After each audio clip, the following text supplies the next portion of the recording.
Hey guys, how's it going?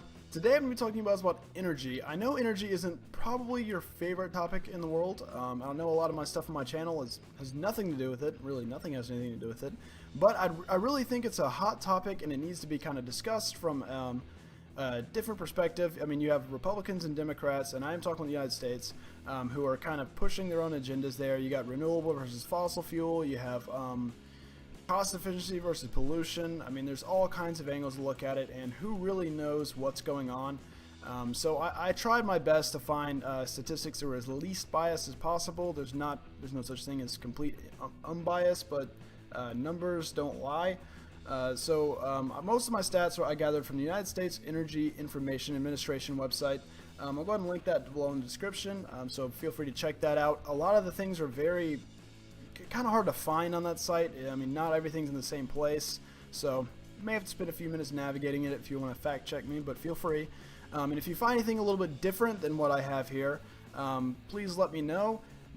But I mean, there were several places I saw the same numbers put in two different ways, so it really was a kind of not an interpretation kind of thing, but a different way to represent the data. So like, for example, they had energy allocated versus consumed. It's kind of the same kind of stuff, but it's presented differently. So don't be too harsh on that. But as you can see, I've gone ahead and set up the little basics of it. I figured I'd go over the basics of it today, then I'd break it down in the video so you guys wouldn't have to listen to me going a long rant each time. I'd try to keep them quick and short and to the point. But first one's gonna be a little tedious to get through. So this is kind of the setup one. So you can see it's set up in quadrillion BTU, which is the British thermal unit, which is the measurement for heat in the United States. It's kind of a pain of a unit. If you want to know what it is in kilowatt hours, I believe it's 3,412.14 BTU per 1 kilowatt hour. So I've been using that number a lot, that's why I know it. But that's your conversion ratio, and in a quadrillion there is 10 to the 15th zeros in there. That's a lot of zeros.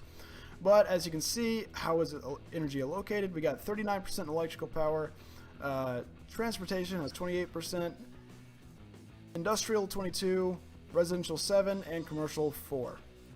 With a grand total of 97.7 quadrillion BTU being used or consumed by the United States every year.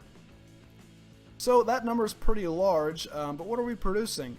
Well, as you can see here, energy produced, it only adds up to 88.6. Something you may notice right off the bat, those numbers aren't the same. Why is that? Well, we do trade with other countries, so it could be the difference of imports and exports. I know we export some energy, but we must import more than we export if we're producing less than we're consuming, or we're using reserves, one of the two.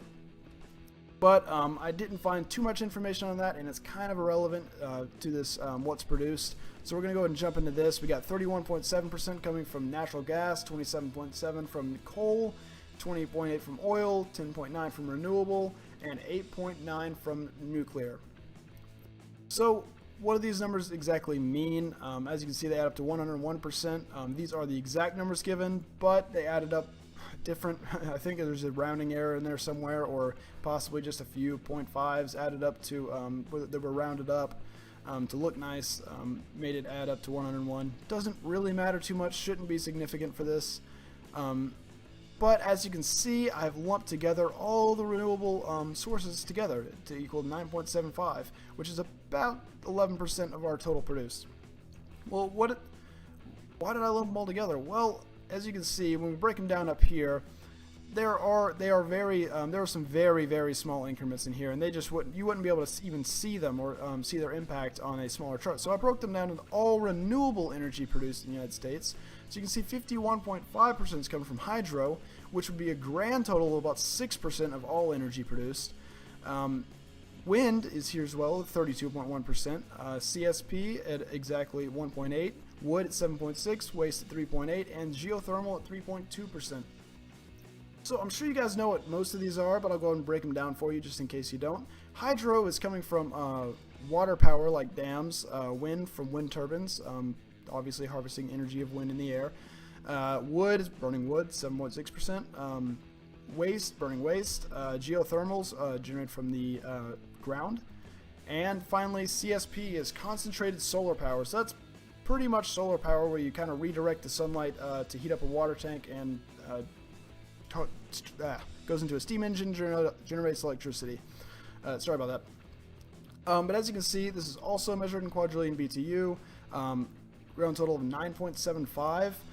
Just so you guys have a little bit of a understanding of what a BTU is and how it correlates to a house, I put that one house is about 60.2 million BTU a year.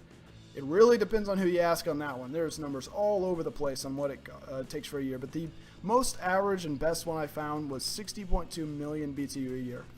So with this 9.75 million quadrillion BTU a year, how many houses could we power?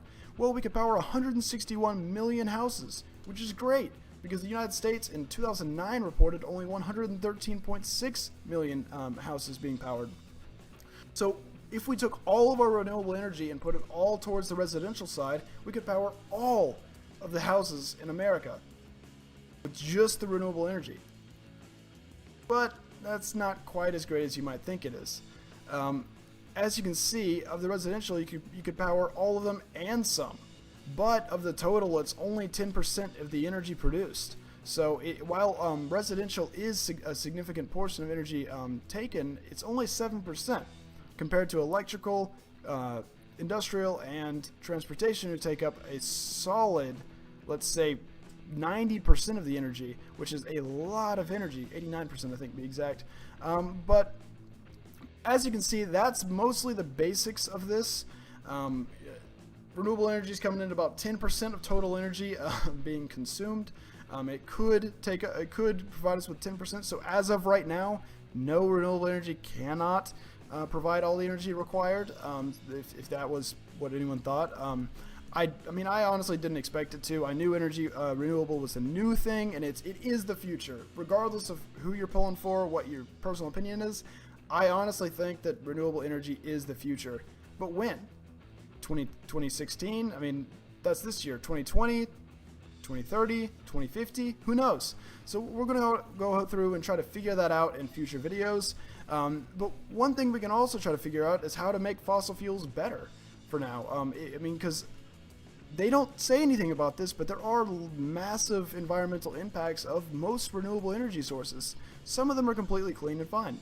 But hydroelectric, actually, there's a lot of controversy about it, about how much they contribute to the CO2 output into the atmosphere. Some of it say it's higher than natural gas puts out, some of it say it's lower, but it's kind of hard to confirm that, but that'll be in a future video anyways. But anyways, guys, thanks for watching. Be sure to like, comment, subscribe for more. Let me know what you guys would like to see about energy and how it's gonna how I'm gonna be doing this, or if you have any questions, feel free to ask them below, or if you'd like to correct me on anything, also feel free to put that below. But once again, thanks for watching. Be sure to like, comment, subscribe for more, and I'll see you guys next time.